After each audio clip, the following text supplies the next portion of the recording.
Vous allez aussi nous aider dans ce chant. Je pense que peut-être certains ne le connaissent pas. Ceux qui le connaissent vont chanter tout leur cœur, au moins sur le refrain. Et on y va.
pasteur Narcisse.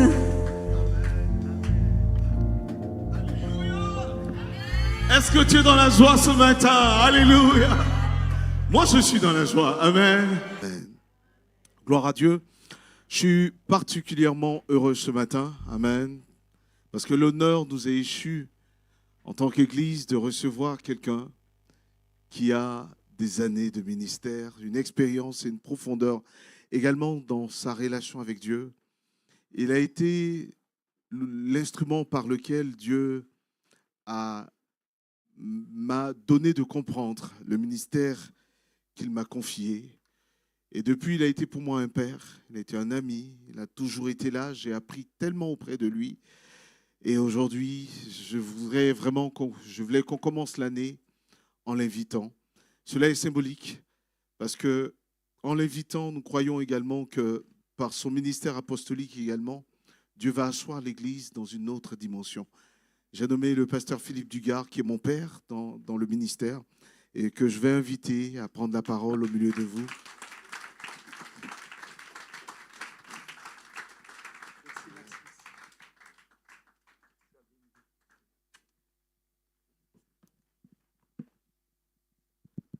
Un, deux. Voilà, c'est vraiment une joie que de partager ces moments. Merci, pasteur Narcisse, merci Sabine pour votre invitation. J'espère que vous allez bien. Qui va bien? Qui est heureux de démarrer cette année 2026 avec la bénédiction du Seigneur? Alléluia. Amen. Très heureux d'être là ce matin et nous croyons vraiment que durant toute cette journée, le Seigneur va ajouter à ce qu'il t'a déjà donné. À Dieu soit la gloire. Alléluia.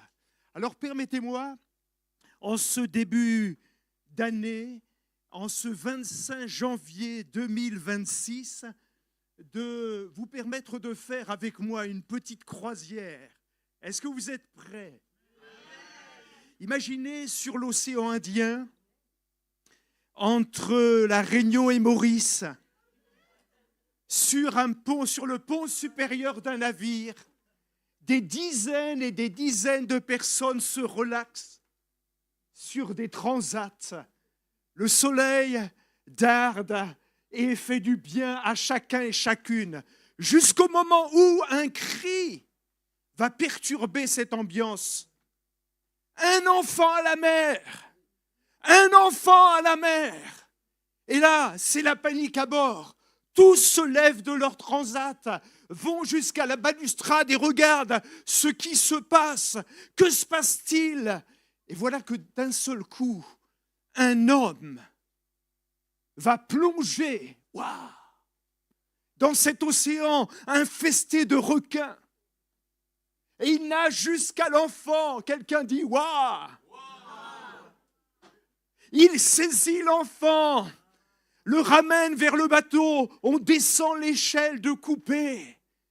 Et alors l'enfant et le valeureux homme remontent sur le pont. Le capitaine n'a que de mots pour encourager et pour dire quel homme, quel héros. Il a plongé dans cette mer infestée de requins. On est impressionnés et tous applaudissent, vous le comprenez. Jusqu'au moment où l'homme, encore tout mouillé, lève le doigt et demande la parole. Alors tous écoutent et on se dit, que se passe-t-il? Que veut-il dire? Alors il lève le doigt et il dit, capitaine, je voudrais juste poser une question. Allez-y, posez la question. Qui m'a poussé? Qui m'a poussé? Parce qu'en réalité, j'étais comme vous, je regardais ce qui se passe depuis le parapet quand une main est venue derrière mon dos et m'a poussé. Voilà la raison pour laquelle j'ai plongé dans l'océan. Qui m'a poussé? J'aimerais vous dire ce matin que je sens que le Saint-Esprit, la main de Dieu, voudrait en 2026 nous pousser les uns et les autres, à Dieu soit la gloire, dans des temps glorieux, dans des temps de manifestation et de visitation. Et Dieu voudrait te surprendre cette année, à Dieu soit la gloire, pour t'utiliser pour le salut de cette génération. À Dieu soit la gloire. Merci Seigneur. Alors laissez-moi vous dire que Dieu voudrait en effet nous surprendre. Je lisais le témoignage et la biographie d'un homme qui s'appelle Tommy Hicks. Peut-être n'en avez-vous jamais entendu parler. En 1954, cet évangéliste américain qui n'avait pas une prédication prestigieuse, qui était un homme simple, sera invité par quelques frères en Argentine. À cette époque, il y avait une puissante dictature qui empêchait les chrétiens de se réunir en Argentine. Et voilà que cet homme qui ne pouvait même pas faire de mission va visiter quelques frères et sœurs dans cette capitale de l'Argentine. Quand d'un seul coup, on apprendra que la sœur du président était malade et sur le point de mourir, quelqu'un pensera à lui et l'invitera pour qu'il puisse prier pour elle. Et alors qu'il est au chevet de cette dame qui allait mourir, il posera sa main sur elle. Et dans le nom de Jésus, cette femme sera guérie. Quelqu'un dit « Waouh !» Alléluia. Et s'en suivra une porte qui va s'ouvrir pour l'Argentine. Cet homme sera poussé par le Saint-Esprit et commencera à organiser quelques campagnes d'évangélisation. Et dans les années qui vont suivre, c'est toute l'Argentine qui va se réveiller. Le feu de Dieu va descendre sur ce pays et des milliers d'âmes vont connaître l'amour et la puissance de l'Évangile. J'aimerais vous dire que Dieu voudrait, vous et moi, nous utiliser en 2026. Parce qu'en réalité, Dieu n'a pas besoin de gens éloquents. Il a besoin d'hommes et de femmes dont le cœur est circoncis et qui vont être puissamment utilisés entre les mains de Dieu. À lui soit la gloire. Voilà pourquoi je suis venu avec cette question et nous en avons parlé avec Pasteur Narcisse. Une question tellement importante ce matin pour toi qui aspire à être utile pour ta famille, pour tes voisins, pour cette génération.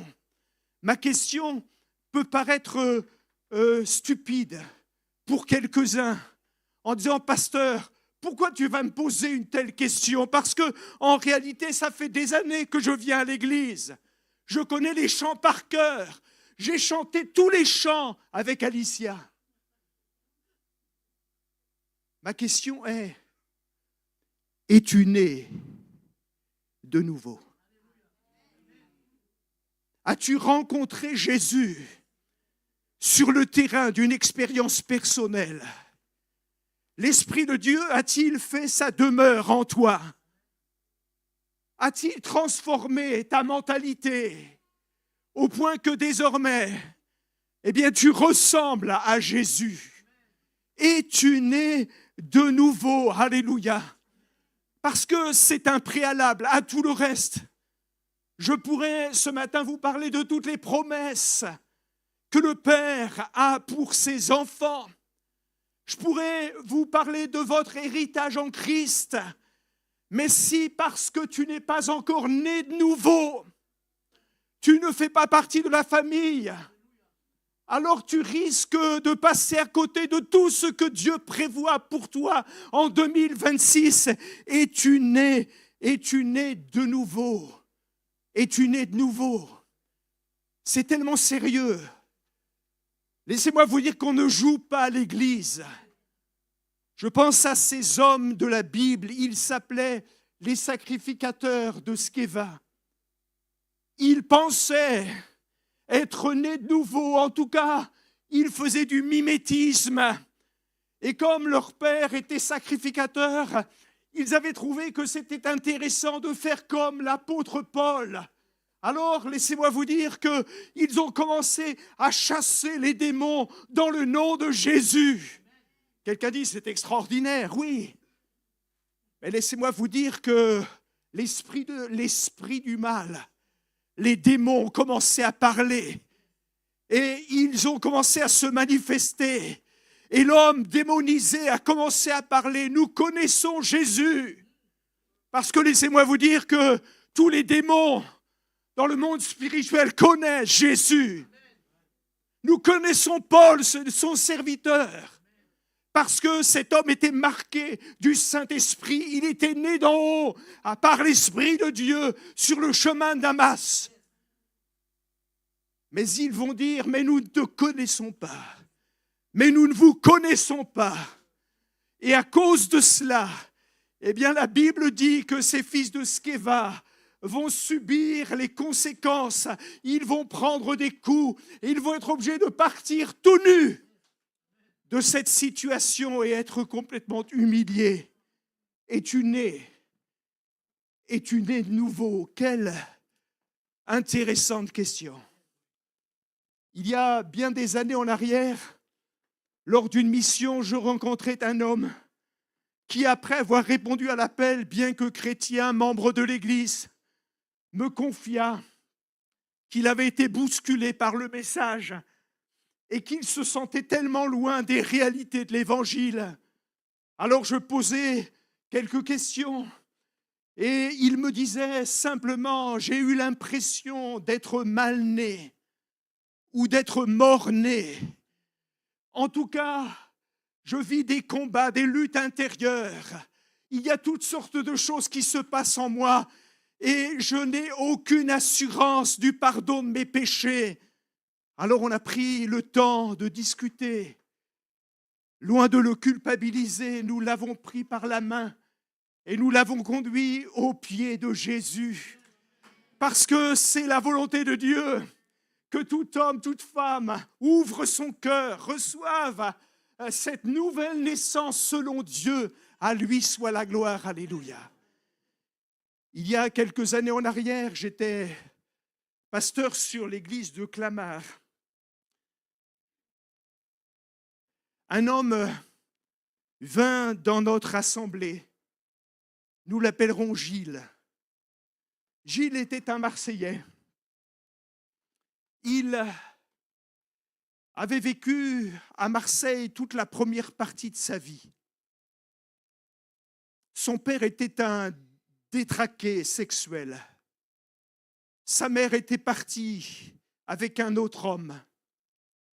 Et alors que tout enfant, normalement constitué, âgé de 8-9 ans, lise des Tintins, des Spirou ou des Astérix, lui, à l'âge de 8-9 ans, lisait des ouvrages pornographiques que son père lui donnait. Une vie complètement dissipée, déréglée. Un jour, Gilles va rencontrer un chrétien dans son lycée. Et il va ainsi avoir la possibilité de venir à l'église, dans une petite église sur la ville de Martigues. Il entendra l'évangile.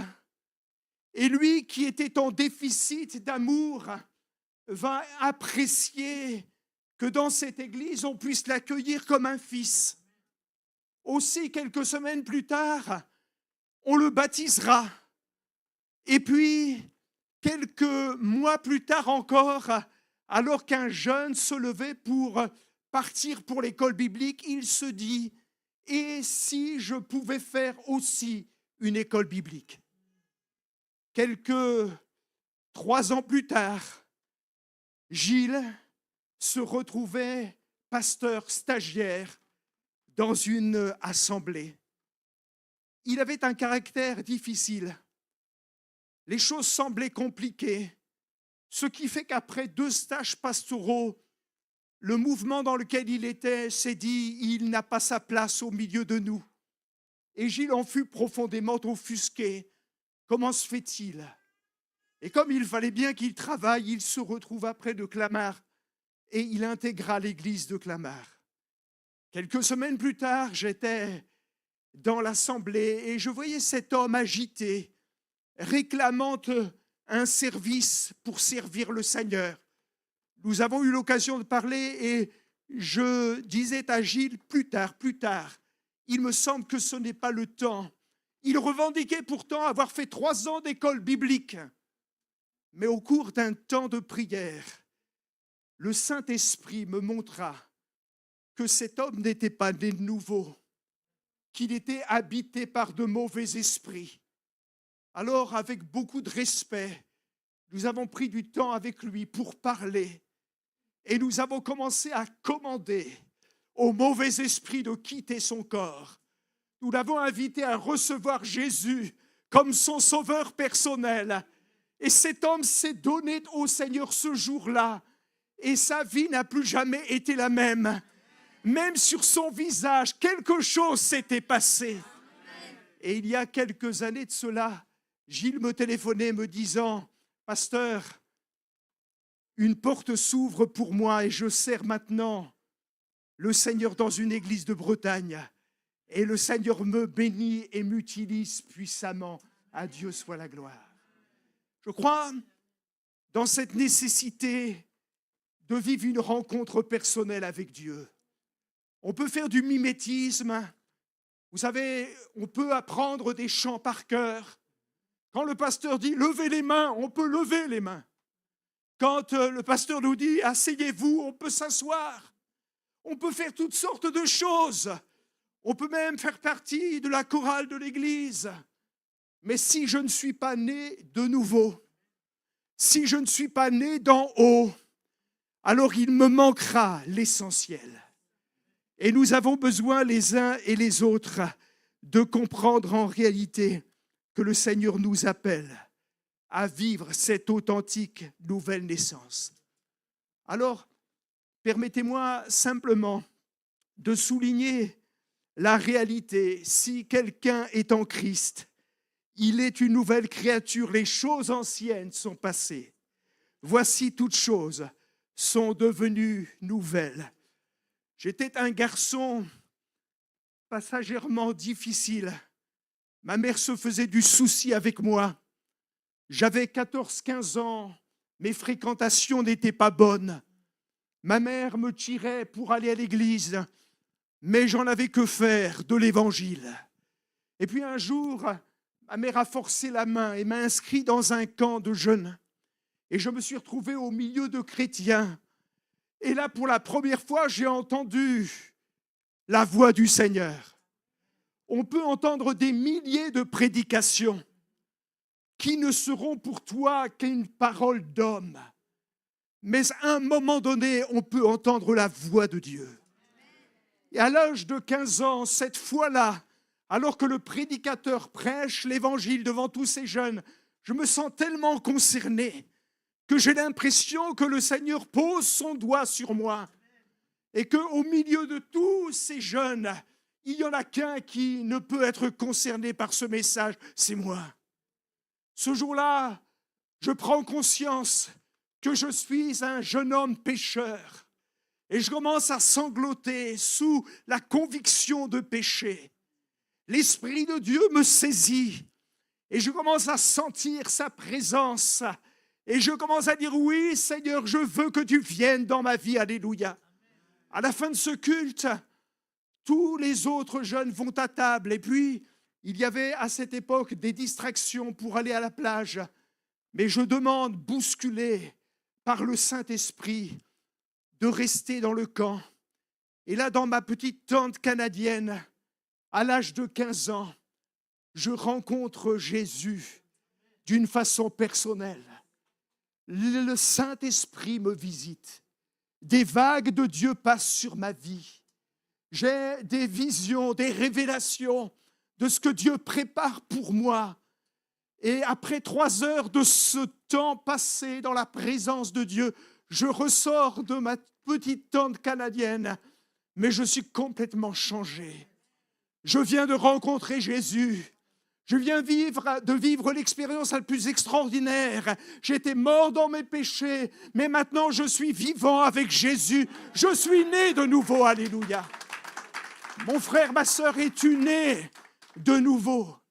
Lorsque je rentrais sur Rouen, ma mère me voyant descendre du bus vit qu'il s'était passé quelque chose. Et aussitôt, à l'âge de 15 ans, je n'avais que de cesse que de vouloir servir mon Jésus. Je prêchais l'évangile dans la possibilité qui m'était donnée avec quelques jeunes dans la rue. Nous étions en feu pour le Seigneur. Et je peux vous dire que 50 ans plus tard, le Seigneur allume encore un feu dans mon cœur. Parce que c'est la nouvelle naissance qui agit puissamment, à lui soit la gloire, et tu nais de nouveau. Alors, avant d'aller plus loin, je voudrais juste citer quelques fruits de cette nouvelle naissance, pouvant affirmer que je suis né d'en haut. C'est tellement important que vous et moi, nous puissions nous reconnaître et comprendre ce que Dieu fait dans notre vie. Tout d'abord, la nouvelle naissance, c'est une rencontre avec le Dieu vivant et vrai, à inscrire d'une pierre blanche sur notre histoire en tant qu'être humain. Je sais où, je sais quand. Je suis souvent inquiet quand, parlant aux personnes, ils ne savent me dire à quel moment ils ont rencontré Jésus. Je peux vous dire que c'est le 9 août 1975 que le Seigneur m'a rencontré dans ma petite tente canadienne. À Dieu soit la gloire, alléluia. J'aimerais vous dire que parmi ces marques, eh bien, il y a une transformation radicale. Peut-être cet après-midi, on aura l'occasion d'en parler, mais je ne parle pas d'une amélioration, mais je parle d'une véritable transformation. Transformation radicale. Il y a comme un avant et un après. Les choses se passent à l'intérieur de nous. Et même si physiquement je ne change pas, je pèse toujours le même poids, j'ai toujours la même couleur de peau, en réalité, c'est à l'intérieur que les choses ont changé. Dieu a œuvré dans mon cœur et je me sens plus léger, je me sens pardonné, je vois les choses différemment. Même en réalité, je vois la vie belle maintenant. À Dieu soit la gloire. Alléluia. La Bible dit dans les Colossiens, nous sommes recréés à l'image de Christ. Voilà ce qu'est la nouvelle naissance. Recréés à l'image de Jésus. Alléluia. Je deviens un petit Christ. L'onction de Dieu est sur moi. Et les gens commencent à remarquer que j'ai un caractère qui ressemble à Jésus. À Dieu soit la gloire. Cette nouvelle naissance va aussi impacter mon savoir. C'est un peu comme si mon esprit qui était fermé par le péché s'ouvre maintenant. Et je commence à être intelligent de son intelligence. Cette Bible qui était pour moi un véritable cauchemar, je ne comprenais rien, j'avais beau lire, je ne saisissais pas le message. Mais maintenant que je suis né de nouveau, l'Esprit de Dieu lui-même témoigne à mon esprit. Et je commence à comprendre aisément ce que Dieu dit. Les mystères ne sont plus des mystères. Et je commence à comprendre et à voir la révélation de ce que Dieu fait. À Dieu soit la gloire. La Bible dit toujours dans les Colossiens que l'homme nouveau se renouvelle dans la connaissance de celui qui l'a créé. Quelque chose a switché au niveau de mon esprit. Vous savez, il y a des hommes et des femmes qui ont fait des années de fac théologique sans toutefois rien comprendre, parce que c'est spirituellement qu'on en juge. Et il y a vraiment cette nécessité de naître de nouveau pour comprendre la parole de Dieu et pour l'assimiler et pour saisir les choses. Nous sommes alors renouvelés dans notre intelligence, revêtant l'homme nouveau, créé selon Dieu dans une justice et dans une sainteté que produit la vérité. Alléluia. Parmi les caractéristiques, il y a aussi la pureté et la sainteté qui va prendre place dans ma vie. Et les choses qui me semblaient autrefois normales, je péchais à l'aise, je n'avais aucun problème pour mentir, je n'avais aucun problème pour me rouler dans le péché, va devenir pour moi de plus en plus insupportable. En réalité, le fait d'être né de nouveau fait de moi un saint. Et la sainteté, cette sainteté de Dieu devient cette réalité dans ma vie. Jean chapitre 3 verset 9, 1 Jean, quiconque est né de Dieu ne pratique pas le péché parce que la semence de Dieu est en lui. Il ne peut pécher parce qu'il est né de Dieu. C'est là que se font reconnaître les enfants de Dieu des enfants du malin. Quiconque demeure en lui ne pratique pas le péché. Quiconque pratique le péché ne l'a pas vu et ne l'a pas connu. Et s'il m'arrive à un moment donné de déraper, d'être tenté et de me laisser piéger par l'ennemi, aussitôt je me ressaisis parce que ma conscience a été renouvelée par la puissance du Saint-Esprit et je sais que je veux plaire à mon Dieu. Alléluia. Voilà pourquoi en réalité, alors que les enfants du malin pêchent à l'aise, Jean dira, celui qui est en Christ, il ne pratique plus aisément, avec jouissance du péché. En réalité, ce n'est qu'un lointain souvenir. Et même s'il m'arrive parfois de déraper, eh bien je me ressaisis, je viens au pied de la croix et je demande pardon au Seigneur, mais je ne pratique plus le péché. À Dieu soit la gloire. Cette nouvelle naissance va m'amener à devenir un homme de foi.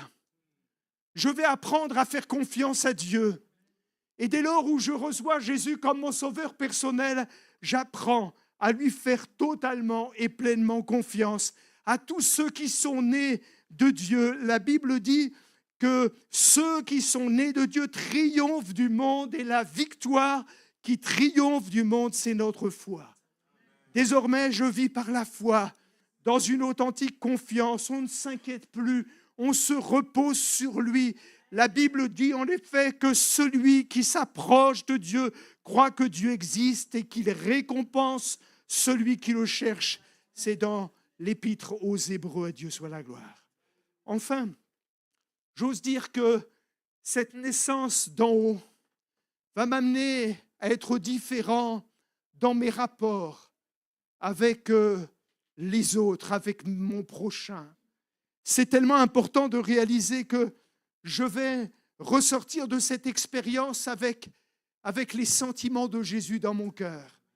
Et je me surprends à aimer mes frères, à aimer mes sœurs, même s'ils ne pensent pas comme moi, même s'ils ne me ressemblent pas.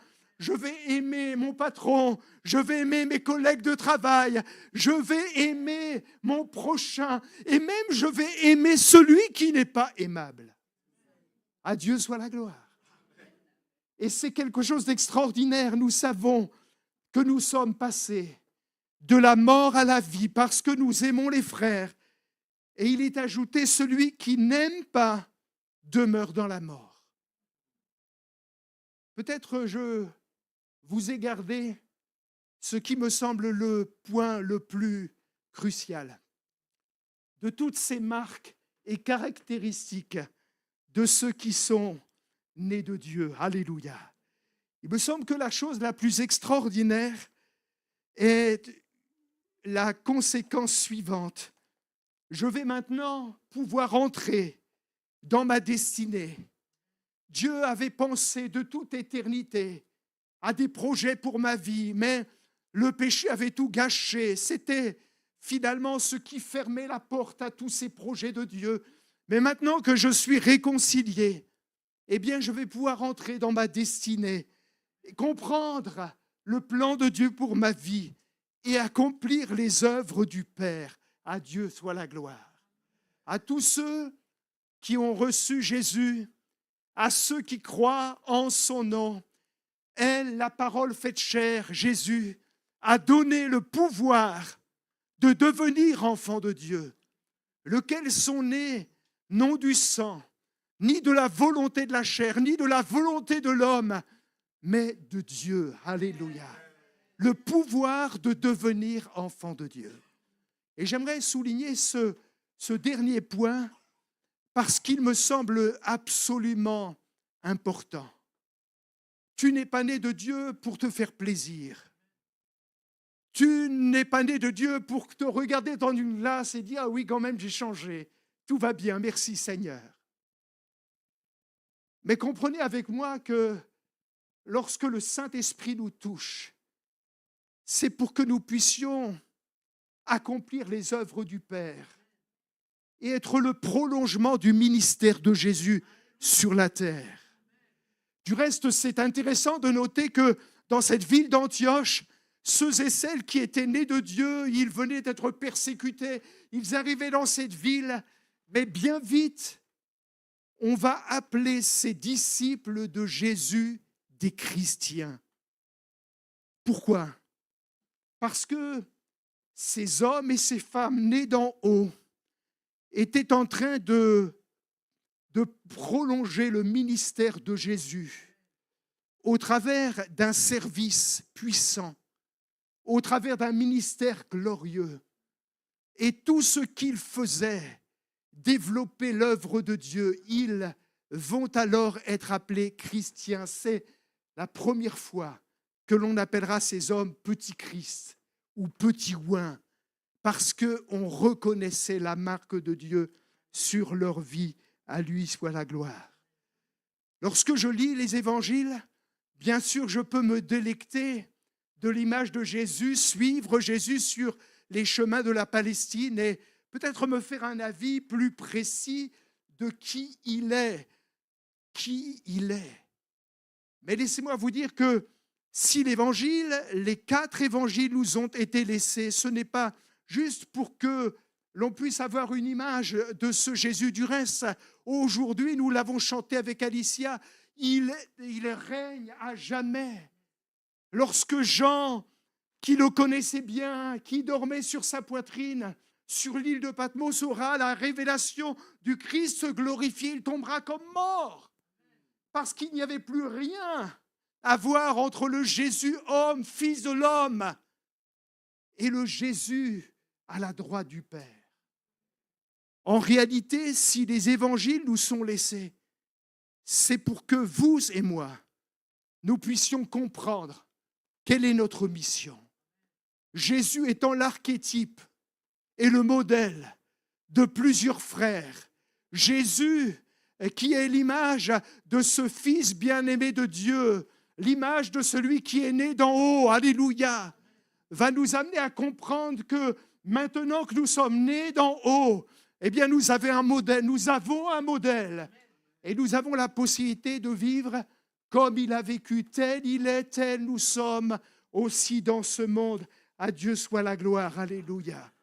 Alors, j'aimerais que nous puissions le comprendre et le réaliser dans ces derniers moments de culte. Vous ferez les œuvres que je fais en 2026. Et vous en ferez même de plus grandes, parce que je vais au Père, à Dieu soit la gloire. Et pour cela, je voudrais vous emmener dans le chapitre 1er de l'évangile de Marc, pour comprendre en réalité quel modèle nous avons au départ et au travers de la personne même de Jésus. Est-ce que vous êtes prêts ? Vous êtes prêts ? Le texte dit, Marc chapitre 1er, verset 1er, le texte dit « Commencement de l'évangile de Jésus-Christ, Fils de Dieu ». C'est intéressant de savoir comment ça a commencé pour Jésus, puisqu'il est notre divin modèle. Or, nous découvrons que dans ce premier chapitre et dans les premiers versets de ce chapitre, après avoir dit commencement de l'évangile, on découvre un temps de préparation, puis un temps d'approbation et finalement un temps de réalisation. Parlons du temps de préparation. Jésus, conduit au désert, tenté par le diable, sa nature divine va être éprouvée. Il pourra éprouver la parole et déclarer « il est écrit ». Et il sera fortifié par les anges. Regardez et comprenez le modèle. Laissez-moi vous dire que l'homme et la femme qui est né de nouveau par l'Esprit Saint va, juste après cette nouvelle naissance, être aussi souvent emmené au désert pour vivre un temps de préparation, parce que cette nature divine a besoin d'être éprouvée. Alors, de grâce, ne t'inquiète pas. toi qui as reçu cette vie d'en haut, de ce que peut-être depuis quelque temps tu es bousculé, parce que l'Écriture nous dit, et nous avons besoin, bien-aimés, ne trouvez pas étrange d'être dans la fournaise de l'épreuve, comme s'il arrivait quelque chose d'extraordinaire, un temps de préparation, suivi d'un temps d'approbation. Parce que quelques versets plus loin, nous découvrons que Jésus, le Fils de l'homme, l'archétype de celui qui est né d'en haut, alléluia, va descendre dans les eaux du baptême. Notez bien que la vie d'en haut, c'est ce qui doit prévaloir. Et ensuite, comme confirmation et comme confession, nous descendons dans les eaux du baptême. Si tu commences par le baptême dans l'eau, sans être né de nouveau, eh bien ça fait flop. Ça fait flop. Mais je crois en réalité que nous avons besoin de comprendre l'archétype qui est Jésus, à Dieu soit la gloire. Alors que Jésus descend dans les eaux du baptême, la Bible dit les cieux vont s'ouvrir. La grâce, la faveur de Dieu va descendre sur les fils de Dieu. Merci Seigneur. Est-ce que tu sens cette grâce? Est-ce que tu sens cette faveur? Tu n'es plus n'importe qui. Tu es un enfant de Dieu. Tu es une fille du Très-Haut. Alléluia. L'Esprit de Dieu habite en toi. Les cieux s'ouvrent. L'Esprit de Dieu descend sur ta vie sous la forme corporelle d'une colombe. Parce que je crois dans cet équipement, après cette nouvelle naissance, que la volonté de Dieu veut que nous soyons remplis du Saint-Esprit. Alléluia. Équipés pour faire les œuvres du Père. Et puis, il y aura surtout cette voix puissante qui se fera entendre alors que le Fils descend dans l'eau et qu'il déclare obéir parfaitement à la volonté du Père. Il est dit, la voix du Père se fera entendre. Tu es mon Fils bien-aimé. En toi, je trouve tout mon plaisir. À Dieu soit la gloire. Est-ce que tu peux entendre ce matin, pour toi qui es né d'en haut, cette voix du Père? Tu es mon Fils, tu es ma fille bien-aimée. En toi, je trouve tout mon plaisir. C'est un témoignage puissant. C'est un témoignage glorieux qui contredisent les mensonges du diable. Je suis l'enfant du Père. Je suis l'enfant du Père. Je suis né d'en haut, né de nouveau, alléluia. Et ma vie n'est plus jamais la même. Il a écrit mon nom dans le livre de vie. À Dieu soit la gloire, alléluia. Pour en arriver à un temps de réalisation. Et je crois que nous en sommes là, en 2026, pour beaucoup d'entre nous. Parce que laissez-moi vous dire que s'il est intéressant de faire des études, si finalement, même à 90 ans, tu ne sors pas de la fac, eh bien, tu passeras à côté de l'essentiel. Le but, c'est en réalité d'être éprouvé, travaillé, équipé, en vue de pouvoir servir le roi des rois et d'accomplir les œuvres du Père. À Dieu soit la gloire. Alors, je finirai avec 4 caractéristiques glorieuses dans la vie du Maître, mais aussi dans nos vies à chacun.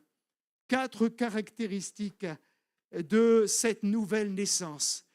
Et nous allons maintenant comprendre pourquoi le Seigneur nous a cherchés et pourquoi en 2026, il va se passer des choses étonnantes et des choses extraordinaires. À Dieu soit la gloire. Bien sûr, si tu le veux, mais plaise à Dieu que nous puissions rentrer dans l'aventure de Dieu. Alléluia.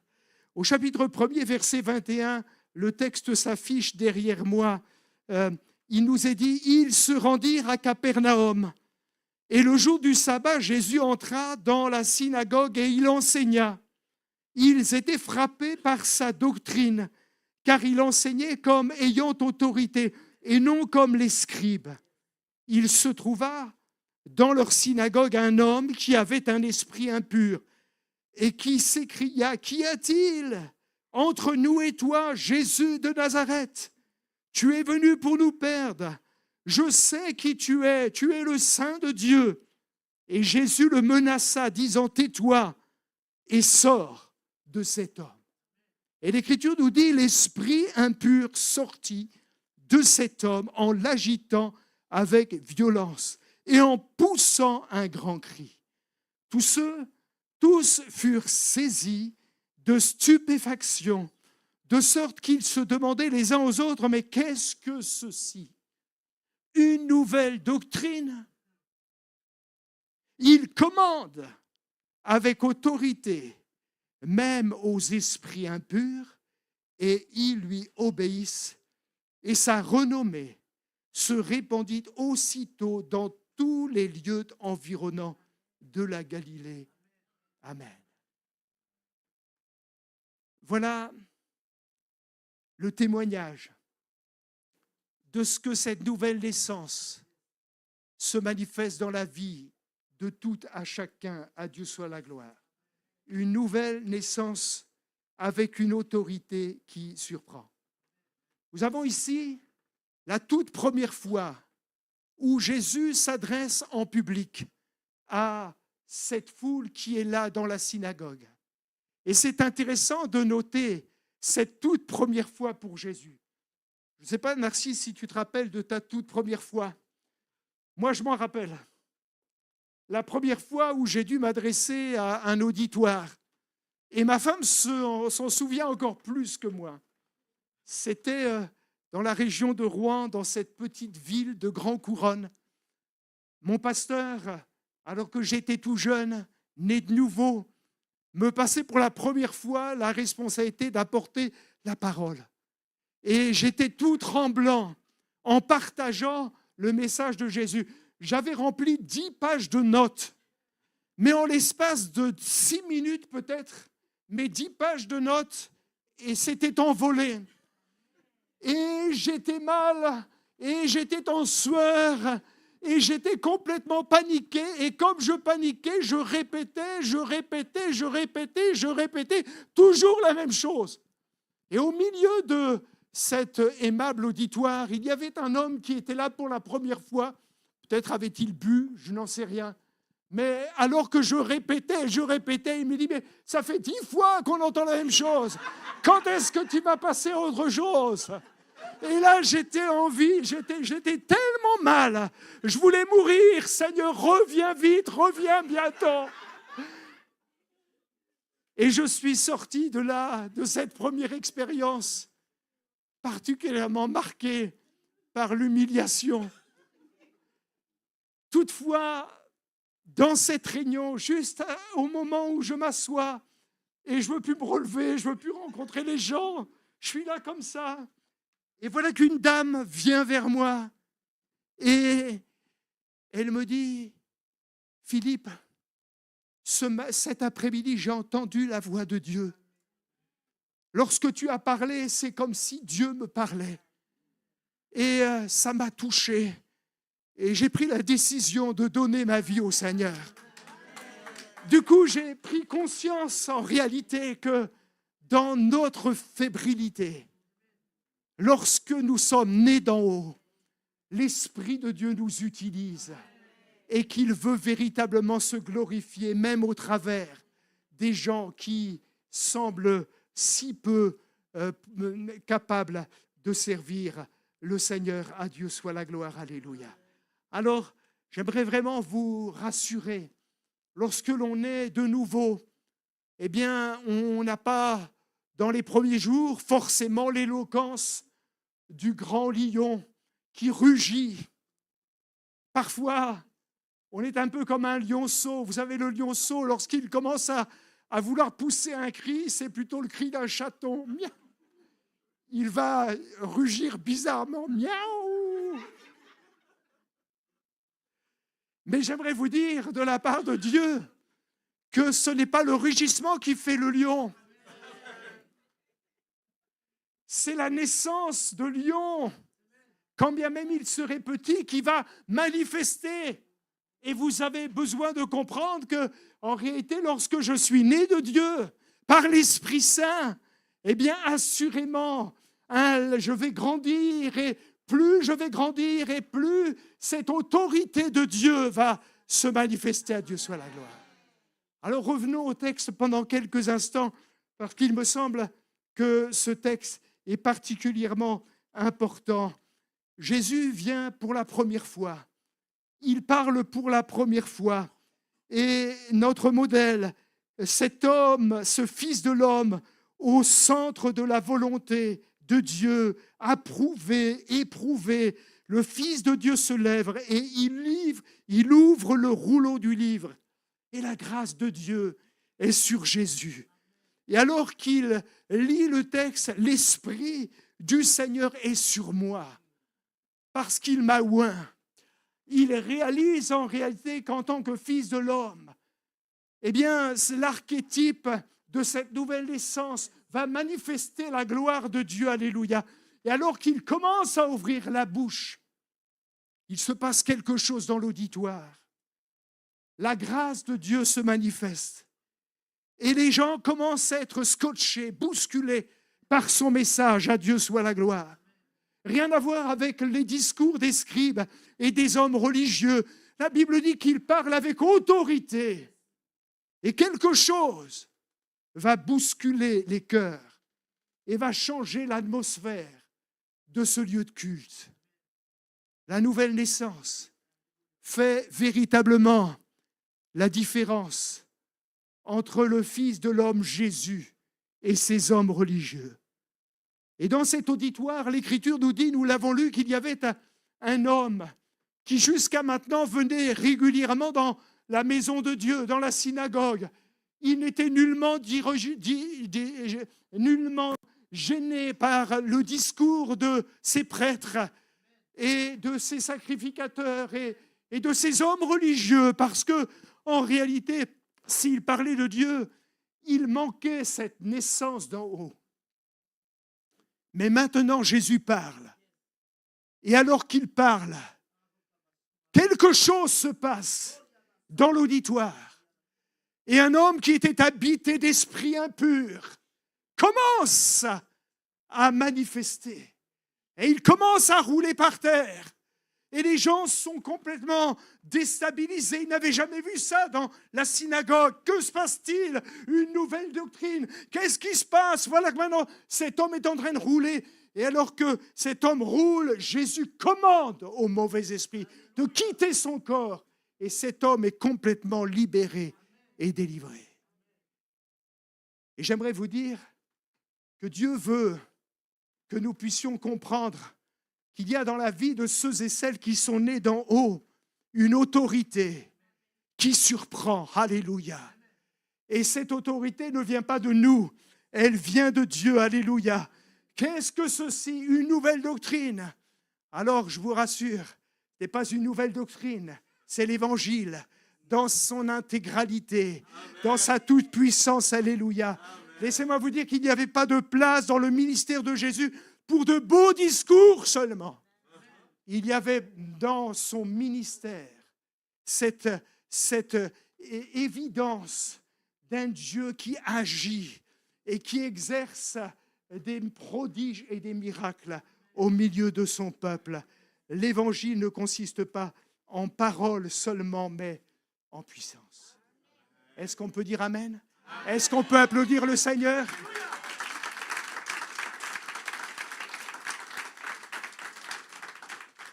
Cette nouvelle naissance, j'en viens à mon deuxième point rapidement, convainc les cœurs les plus récalcitrants. Le texte dit, en sortant de la synagogue, ils se rendirent avec Jacques et Jean à la maison de Simon et d'André. La belle-mère de Simon était couchée, ayant la fièvre. Et aussitôt on parla d'elle à Jésus. S'étant approché, il la fit lever. Et la prenant par la main, à l'instant, la fièvre la quitta. Et puis l'Écriture nous dit que cette femme va se mettre à servir l'équipe. À Dieu soit la gloire. Alléluia.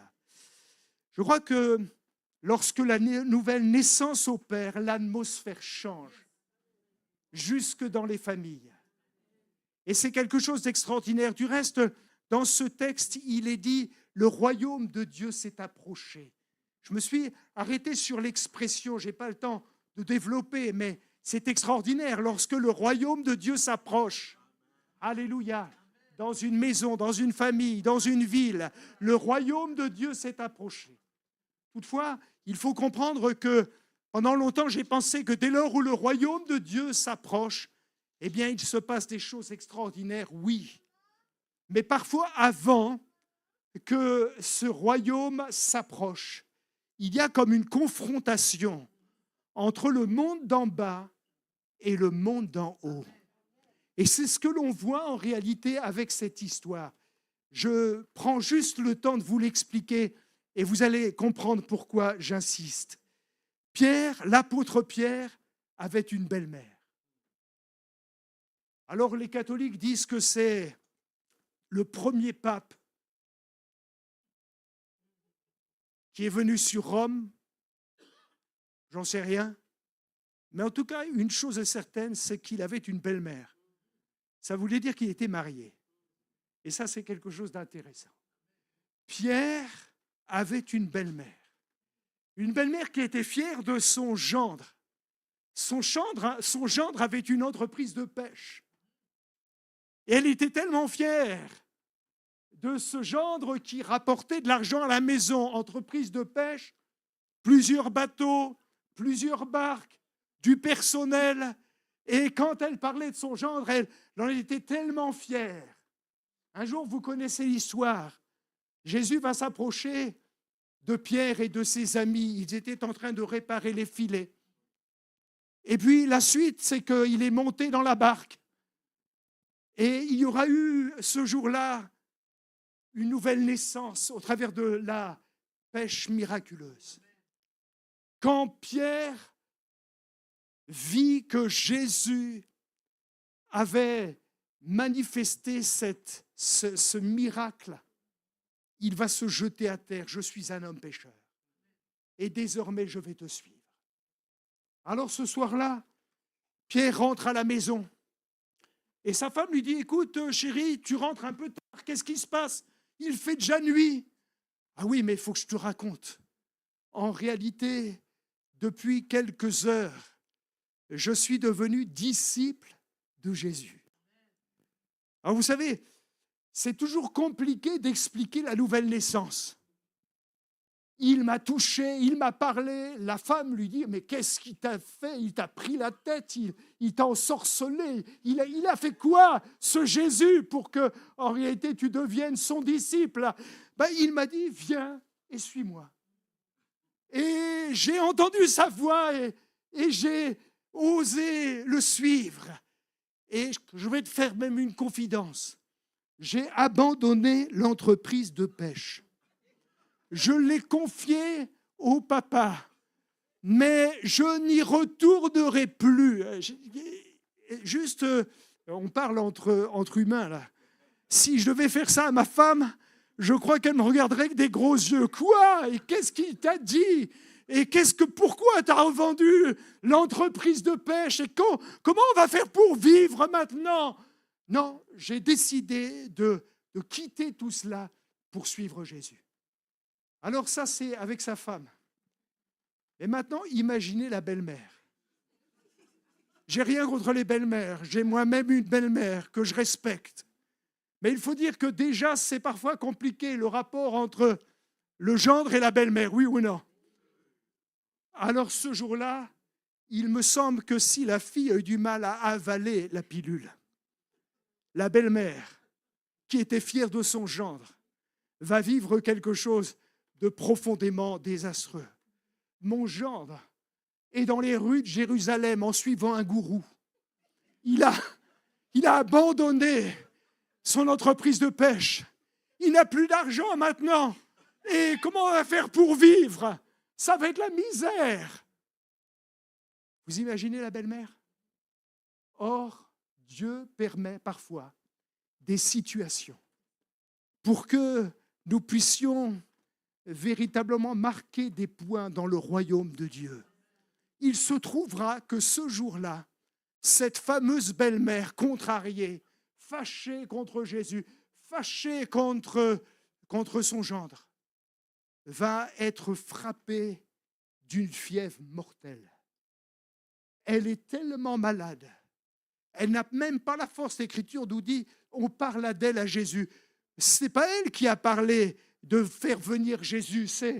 Je suppose et je suspecte que c'est Pierre qui a dû dire, eh bien, on va demander à Jésus qu'il vienne. Et voilà que maintenant, Jésus se retrouve au chevet de la belle-mère. Et il y a des opportunités, des occasions que Dieu nous donne en tant que nés de nouveau, de faire passer le message de l'Évangile avec sagesse, intelligence. À Dieu soit la gloire. Alléluia. Pour convaincre le cœur le plus récalcitrant. Et alors que cette femme était véritablement à l'article de la mort, Jésus va la prendre par la main. Et la puissance de Dieu va se saisir de cette femme, qui va être guérie instantanément. Et alors que l'Esprit de Dieu touche son corps, il touche aussi son cœur. À Dieu soit la gloire. Et cette femme va se mettre va vivre l'expérience de la nouvelle naissance et va se mettre à servir. Et elle se leva. À Dieu soit la gloire. Se lever spirituellement, se lever physiquement, se lever moralement. Elle se leva et elle le suivit. Et elle les servit.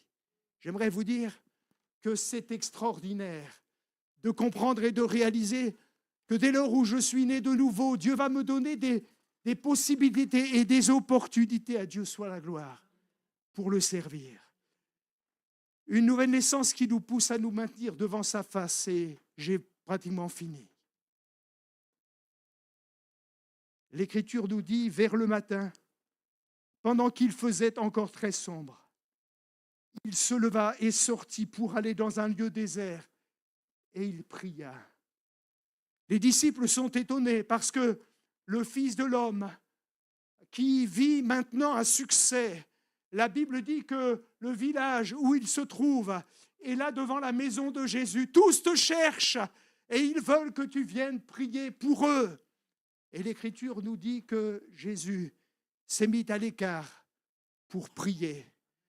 Je crois qu'une autre marque de la nouvelle naissance, c'est cette intimité avec Dieu, où je prends conscience que pour réussir ma mission, j'ai besoin de la présence du Père, où je vais me tenir devant Dieu, où je vais chercher. Les disciples n'en sont pas là, ils n'ont pas véritablement compris. Tous te cherchent et alors que tu as le succès, tu devrais continuer à servir.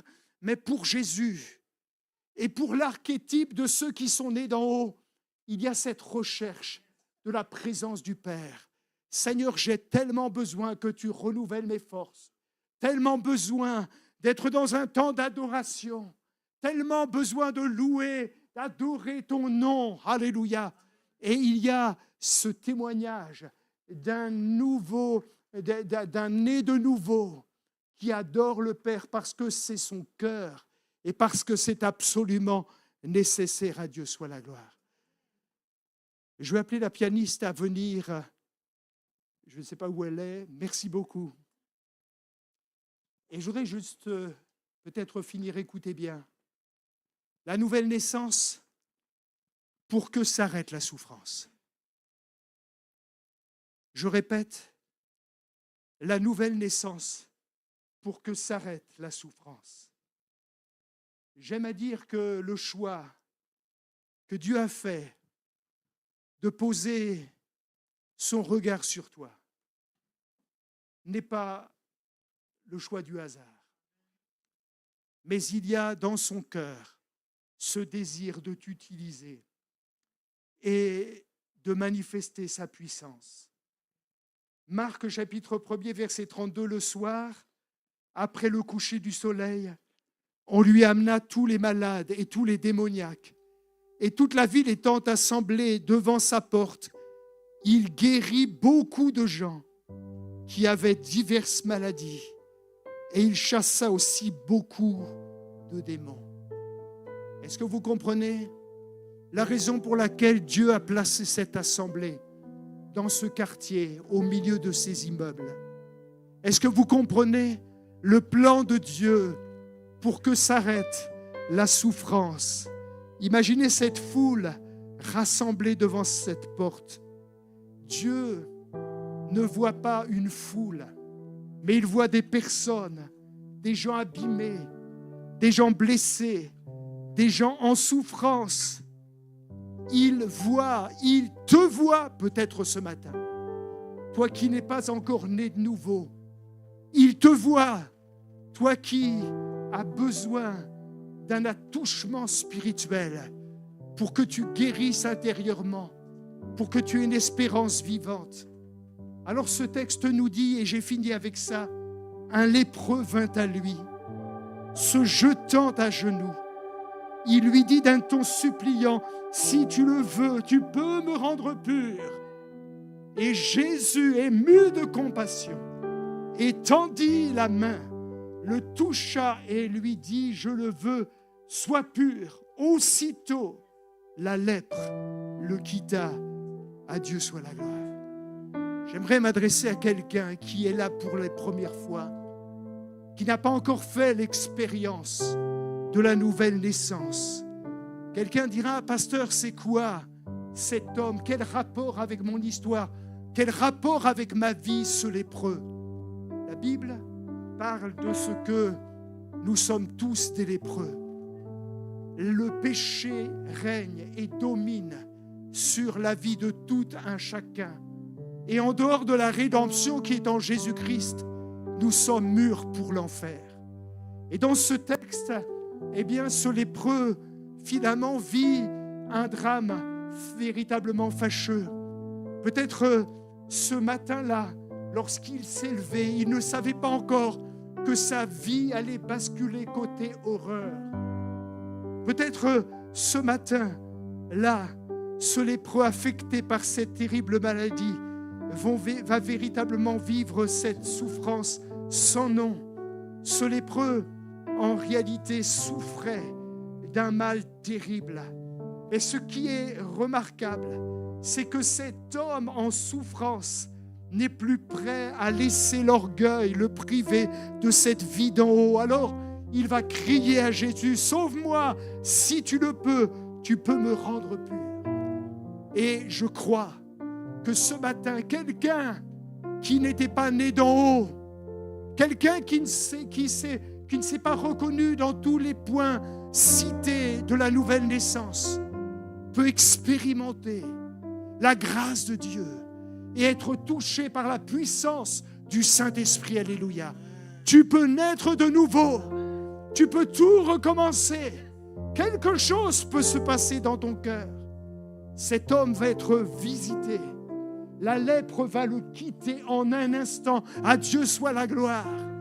Et j'aime le témoignage que Jésus va dire, va voir les autorités pour qu'ils effacent ton nom de la liste des parias, de la liste des impurs, de la liste des rejetés, et que tu puisses paraître sur une autre liste, la liste des rachetés, ceux dont le nom est écrit dans le livre de vie. Alléluia, alléluia.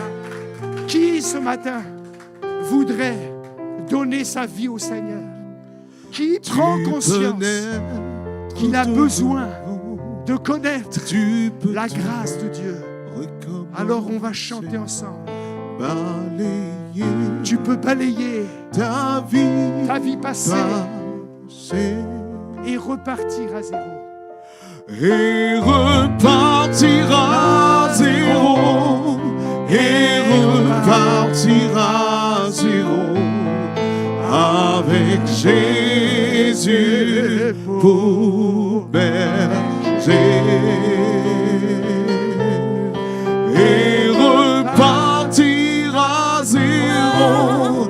Et repartir à zéro. Avec Jésus pour berger.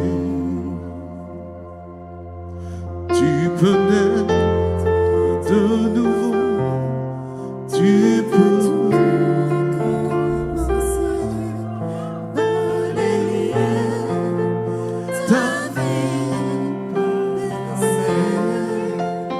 Amen.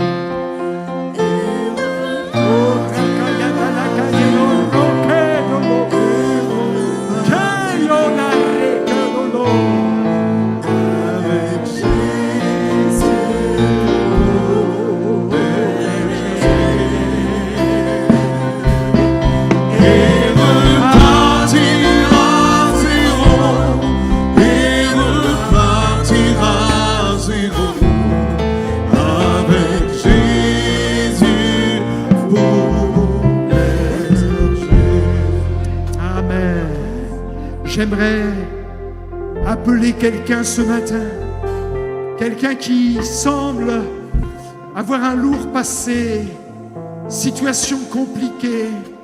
Tu viens dans l'église, mais il y a en réalité comme un manque. Il y a un manque de nouvelle naissance. La vie de Dieu n'est pas là, mais tu as besoin que Jésus te touche ce matin. Alors je voudrais appeler ce frère, cette sœur, cet homme, cette femme à comprendre que c'est ton matin, c'est ta matinée. Dans ce 25 janvier, tu peux naître de nouveau. Et plus rien ne sera pareil si seulement tu décides de devenir le temple de son esprit. Alors que l'Esprit de Dieu touche, il te convainc de péché.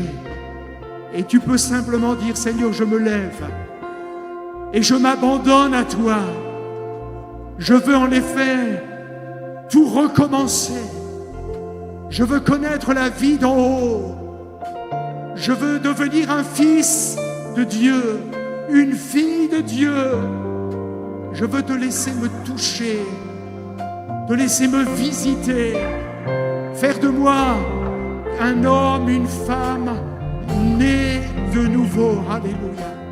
Si c'est ton cas, si tu entends la voix de Dieu, simplement alors que les yeux sont baissés,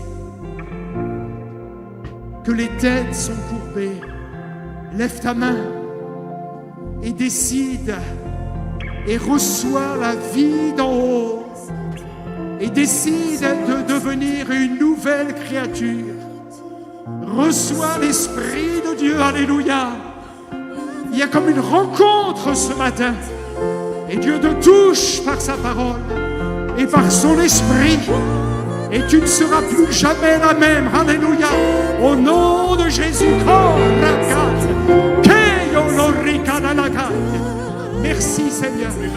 L'Esprit de Dieu te saisit maintenant. Reçois, reçois, reçois. Le sang de Jésus te purifie et tu reçois la vie qui vient d'en haut. Les cieux s'ouvrent et la gloire de Dieu descend sur toi. Reçois, reçois, reçois. Merci Seigneur. Oui, le Seigneur te voit. Viens Seigneur Jésus. Viens me transformer. Viens me donner la vie. Viens toucher mon cœur. Alléluia. Pour que je ne sois plus lépreux, lépreuse, mais que Jésus triomphe dans ma vie. À toi la gloire, la louange et l'adoration. Alléluia. Le Seigneur te voit et te touche. Confesse Jésus maintenant comme ton sauveur personnel. Appelle sa grâce, appelle son onction, appelle sa vie. Alléluia. Et tu ne seras plus jamais le même, la même, au nom de Jésus. Reçois maintenant par la puissance du Saint-Esprit. Alléluia. Alléluia. Rico, Rico de là, Rico de là, Rico de là. Est-ce qu'on peut se lever ensemble?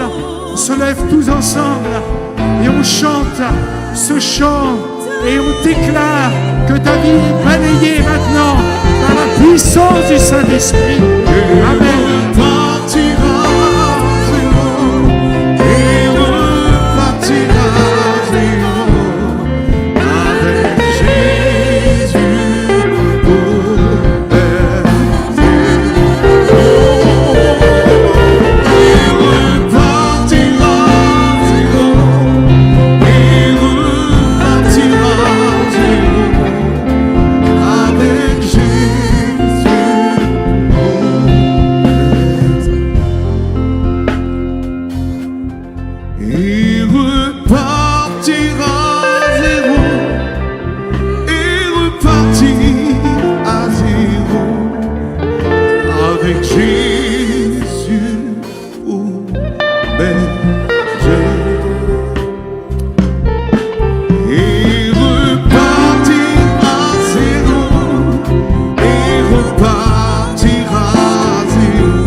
Ooh. tous ensemble, comme répondant à l'appel de la renaissance, à l'appel à naître de nouveau, nous allons dire oui, prends tout Seigneur, comme une réponse à ce cri, à cet appel rempli d'amour que le Seigneur nous adresse ce matin, pour dire Seigneur, prends tout.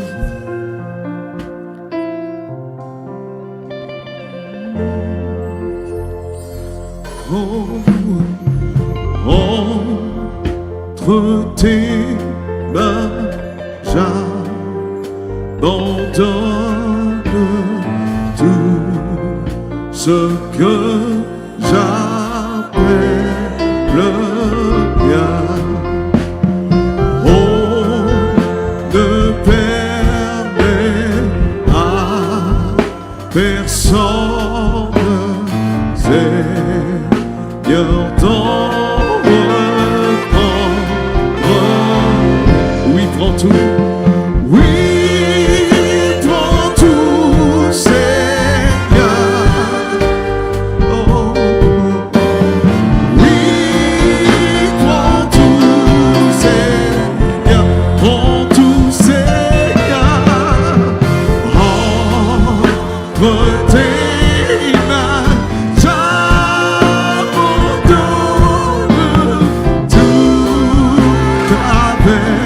tous ensemble, de même que oui, prends tout,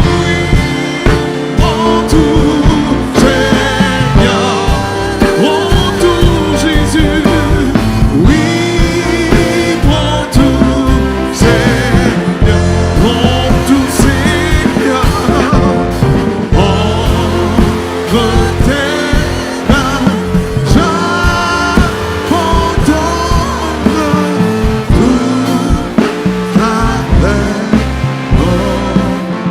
est-ce qu'on peut l'acclamer? Est-ce qu'on peut acclamer Jésus? Est-ce qu'on peut pousser des cris de joie? Alléluia! Merci Seigneur. Merci Jésus. Merci pour ta grâce. Alléluia. Merci. Merci pour l'évangile de vie, de paix. L'évangile qui sauve. Merci pour cette parole qui a transformé nos cœurs. Gloire à Jésus.